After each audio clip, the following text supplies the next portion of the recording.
All right, Ms. Walker. So, I observed your second period class, your geometry class, and again, I want to thank you for allowing me to do that, and you just being a good sport and allowing me to observe you. And so what we're going to do now is just have, like we talked about, our post-observation conference, and just talk about, how things went, the data that we observed or that I observed, and all of that, and kind of just see what we think moving forward. So first off, I want to just praise you in regard to how well I felt like you ran the class. Your paraprofessional as well was in the class, and I felt like both of y'all were just up and around and at people's desks. As you said, you have several people that don't necessarily speak English as their first language, several special needs students in here, and I really liked the way that you guys were up and about, and I felt like it actually helped what we were looking at as far as, the on-task or off-task behavior. But how did you feel like the lesson went? It went fine, and the on-task behavior was spot on today for the most part, but I think a lot of it had to do with the fact that two of the students who tend to be off-task were not in class today. Okay, so I had 2, 3, 4, 5, 6, 7, 8, 9, 10, 11 that I charted, behavior data for. But you're saying there were two that were not here that are usually a little bit more of your off-task type students. And they cause other students to be off-task. Okay, so that potentially could have changed the atmosphere of the room, and it definitely could have changed the data that we Oh, no doubt. would have collected. All right, well, what I did was, as we talked about, we had multiple sessions. It turned out to intervals. It turned out to be 8 intervals, 4 minutes apiece, and so I would just kind of scan the entire room at that point, each of the 11 students, and see if they were on task or they were off task. And so during that interval, on my seating chart that I had created, I would either put A if they were on task or at task, and then I would put B if they were off task during that interval. And out of the 11 students, overall, the at task rate was 90.9%. You had, out of 88 observances, there were only 8 times that somebody was actually off task for the whole class. So I don't know how I feel about that number. How do you feel about that number? That's an amazing number, considering the makeup of the classroom, because I do have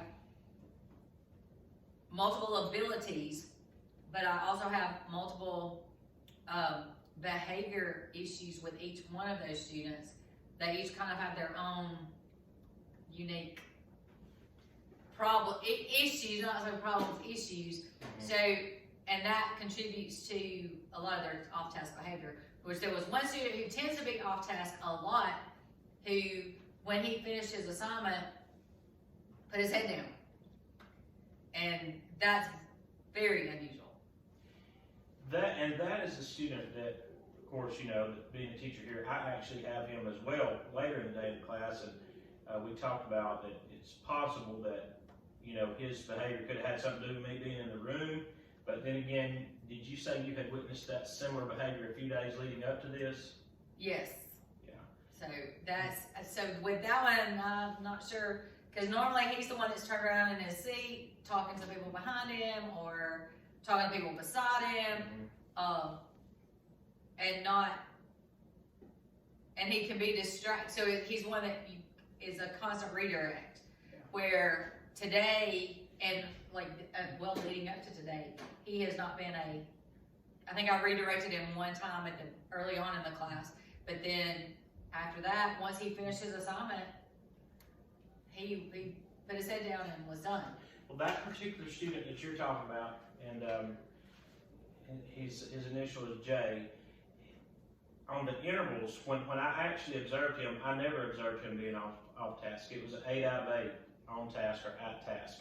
So that's interesting that he is usually one that you have those issues So with. there's several factors, of course, and one of them being 2 students are out who tend to contribute to his off-task behavior. May have had something to do with that as well. Well, it's interesting to me that the seating chart, as we were talking about it before the class started, and you were kind of helping me to diagram that out. The two students that you're referencing, they actually sit beside him. Right. And so, you know, he's somebody that usually has those problems. Today he didn't, and those two students were actually out today. One of them you said was in Right. ISS. Well, and when you only have 15 desks and 12 students, it's kind of hard to. Oh yeah, And, I know. and sometimes those two don't. Sometimes one of them will sit on the back row, but one of them I had to move to the front, closer to the front because of a vision issue. So that was why one of those is sitting there, because I had to move. The ones that normally would sit directly beside him has a vision issue, and so I had to move her closer to the front. The other one, his attendance is so sporadic that He might be here, he might not. he might be here, might not, so I haven't decided if that's gonna be like Right. a huge issue or not The, with that particular student. the young lady that's in ISS, how long has she been in ISS? Because she's the one that sits right next to it. Yes, this is day 3, 4. Day 3. Day 3 or day 4? Okay. I was just observing, you know, the fact that, you know, that she was out, he was there. I just was wondering if you thought that might have that might correlate. And it may, I don't know. And she's another one, if she's not in ISS, a lot of times she's not at school either, because attendance is an issue for that student. So it's been since I have moved. I do notice though that when she is here, they tend to feed off of each other a little bit. But it's more the people that are behind him that he gets, that he tends to talk to. And I do, and that's another thing is like looking at where my non-speakers are, they're kind of across the front. Part of that's to make it a little bit easier for the translator, to where she can kind of at an eyeball what they're doing and tell if they need help or not. So that's kind of that design, but you know, it's also something if that needs to be changed, it can be. Well, that was another thing that I noticed, and I just thought was really good, the way that you had, you know, those students on the front row, and she had easy access. And when I say she, I'm talking about the translator. Yeah, our translator. I thought she had easy access, and she could just go, you know, from one to the next. Well, and she can like help 2 at a time, or you know, so and based on like if I'm not teaching, she's usually sitting, and where she sits, she can eyeball to make sure they're getting the notes and they're understanding what we're doing. And then if she sees that they don't, then she can, you know, it's easier for her to get up and move about to be right there in close proximity to them. Well, I totally agree with that. I thought that was great. I was, you know, impressed by the at-task behavior rate. The lowest rate that you had of any particular student was 75%. So 6 out of 8 times they were on And task. that's going to be one of the 2 that sit up against the wall. And it was also, you know, somewhat subjective anyway, because, you know, I'm observing behavior and having to determine what's at task and what's off task. And so it is somewhat subjective, and, you know, someone else might have even judged that to be at task one, the ones I judged to be off task. So I was just impressed by that overall. And, you know. Well, there was a little bit more movement in the room today than normal because they were getting up to get supplies. They were sharpening colored pencils. Normally there's not that much movement when they're getting up. When they're up and down getting supplies, because they didn't know, based on where they were in the assignment, because the assignment actually started yesterday, based on where they were, there were different things that they needed. Well, and those supplies are supplies that you provide. Right. It's not that they didn't have them. It was just they were on the table in a common area for everybody. So. Right. And so I didn't count that as being off task. If they were up to get colored pencils or whatever it is that they were supposed to get or whatever, I didn't count that because that was a part of them doing what they were supposed to do. And you know, you mentioned the 2 that were not here, and it's something that, you know, as an observer or somebody that, you know, if you continue to feel like there may be an issue when those two return, I can always come back, you know, in a period of time or after a period of time and try to observe on a day when they're here, you know, and see, and just see if it makes any difference, you know, if today was an anomaly or if, you know, maybe there was a connection, you know, or whatever, and we could kind of look at ideas, I guess, together about Where to you know, put them, well, or how to change the seating arrangement. well, and that would be one strategy, or just any, you know, other strategies we might think of to help them to stay engaged and not to be off Right. task or whatever it might be. And I think it's just they distract each other in, let me talk to you because I want to talk to you. Oh yeah. Not necessarily, which I do think with one that is not here because she's in school suspension, hers is because she struggles. And I think a lot of her off-task behavior is because of that, and because it's her way of avoiding the task. Yeah. Whether it doesn't matter what the task is.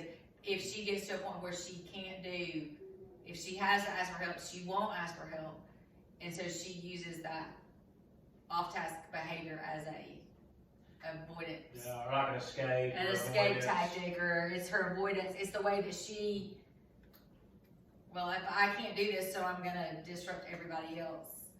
So the attention's, Right. you know, so the attention's not on the assignment anymore. Right. And then that brings on attention to her, but it's not the kind of attention that bothers her. Right. It's hey, look at me, I'm concentrating, or I'm entertaining. Right. Well, and what I'm hearing from that, and that's something we can definitely observe, you know, when she's back and observe that in the future, is that, you know, the antecedent, I guess, of her off-task behavior, what's going on prior to that, what happens after that, that would definitely be, Oh, yeah. I like that as a strategy moving forward, you know, the ABC, to just see, you know, and it may be that she has some, you know, embarrassment or whatever it may be, and that's a coping. I like Yeah, what's so brought do- up about that. That's a coping strategy. Right. And I think the one that doesn't come, the other one that's not here today, that attendance is an issue, he's not been here enough for me to see if that's the case with him, but I think it probably is. It could The be. same thing. Because they do struggle some, and may struggle more than others, and even though this is a accommodated class, so to speak, they still struggle. Right. Because of the concepts being taught, it's because they do struggle with math, so this is a math class. Right. Well, that's, a lot of them, that's, especially for ones that have special needs, that may be a part of their disability, Right, you know. and they said they struggle, and I mean, I do know they both have lower math scores Mhm. as far as where they are as a whole. Right.